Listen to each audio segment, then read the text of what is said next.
I thought the guys did a good job of preparing this week, and certainly looking forward to the home opener, and hopefully build on some of the things we did well in week one, and get better at a lot of things in all areas. So, but I've liked the way the guys have prepared this week, and looking forward to finishing up that preparation and getting to play in Camp Randall.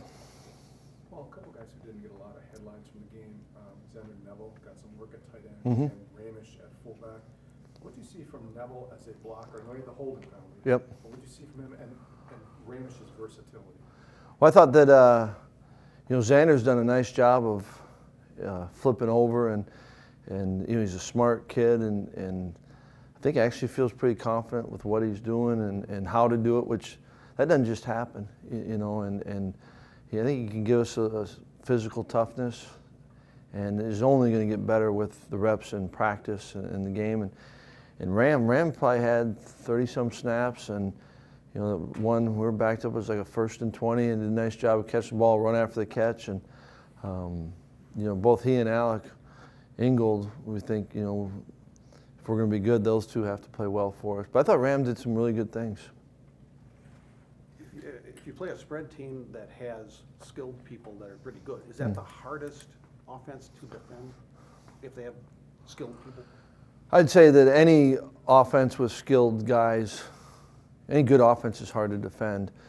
I think that the spread, it isolates people a bit more, and the combination, when they've got balance, which I think Akron does, it's not just one ball carrier. I think the running back's really good. I think the quarterback can hurt you with his legs, and then also does a good job of throwing. I think they've got some good receivers. So then now you truly can threaten the whole field. Therefore, you have to defend the whole field, and that's where the discipline of each guy doing their assignment is critical. And then when you get those open field tackle situations, you've got to be able to do that.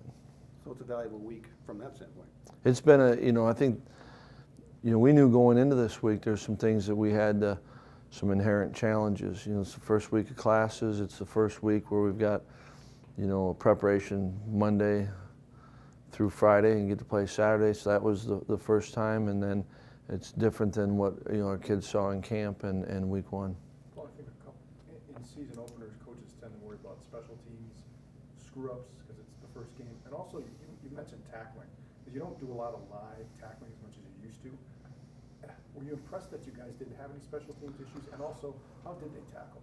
Like whether it was in space or near the line of scrimmage? Yeah, I thought for the most part guys tackled well. And you're right, we're not tackling as much as what we used to do, but I think we spend a lot of time on tackling.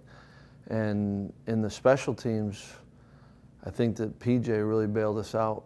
We had a number of touchbacks, and we had the one punt return where I thought Vincent Dooley did a really nice job in the coverage, but that was the only one that was returnable.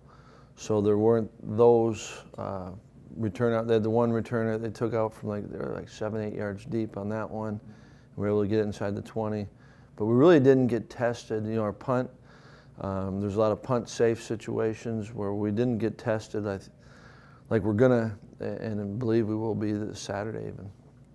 There's only 6 home games. It doesn't matter the opponent. You only have 6.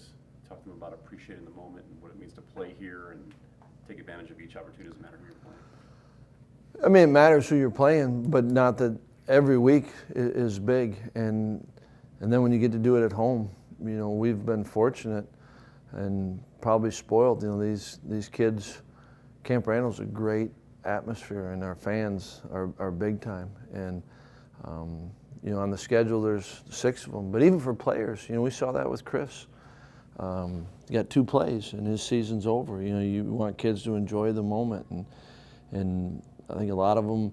It's not the only reason they picked Wisconsin, but it's part of the reason is we get to play games at Camp Randall, and that's it's a big deal to our kids, and the best way that we can show our appreciation for the atmosphere and for the fans that come is by playing well.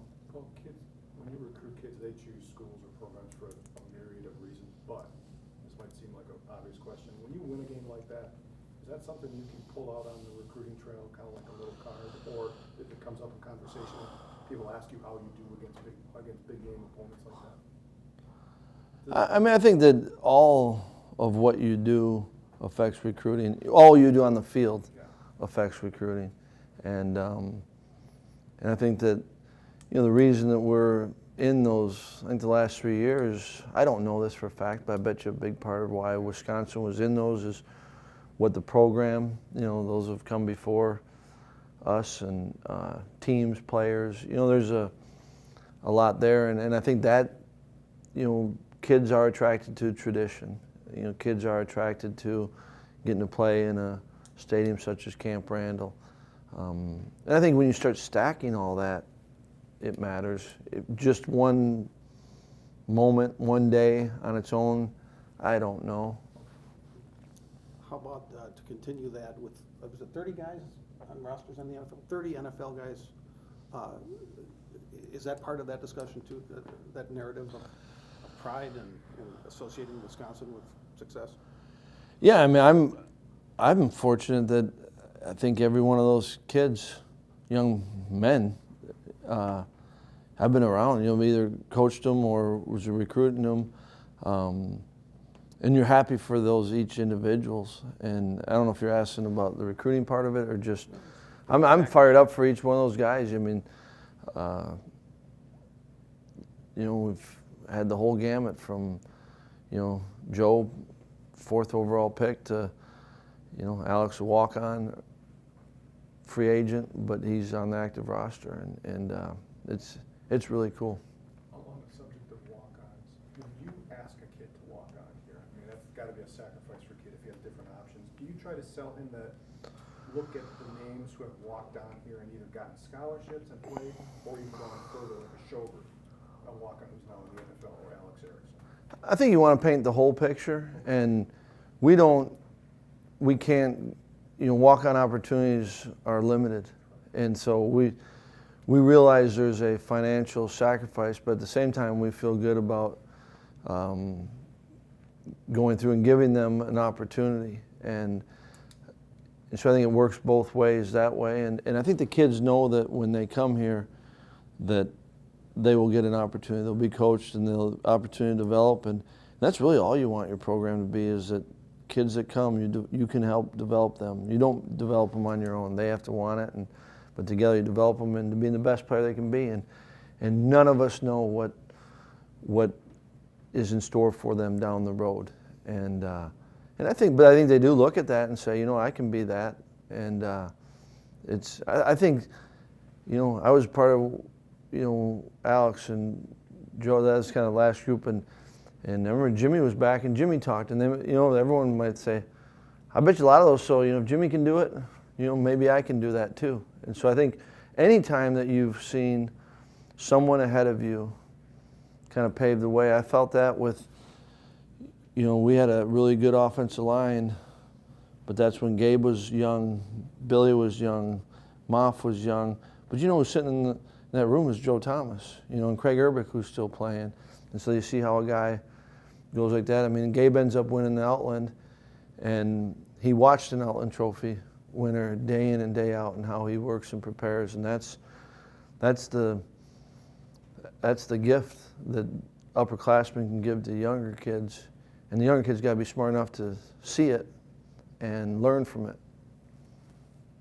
Can a walk-on or a traditional walk-on program help compensate for misses in other areas, recruiting misses? Absolutely. You take a look at last year, you know, 3 of our 4 captains, walk-ons, all 3 of which are playing in the NFL right now. You know, Joel made the practice squad. Shobes is going to start, I heard. Alex is there.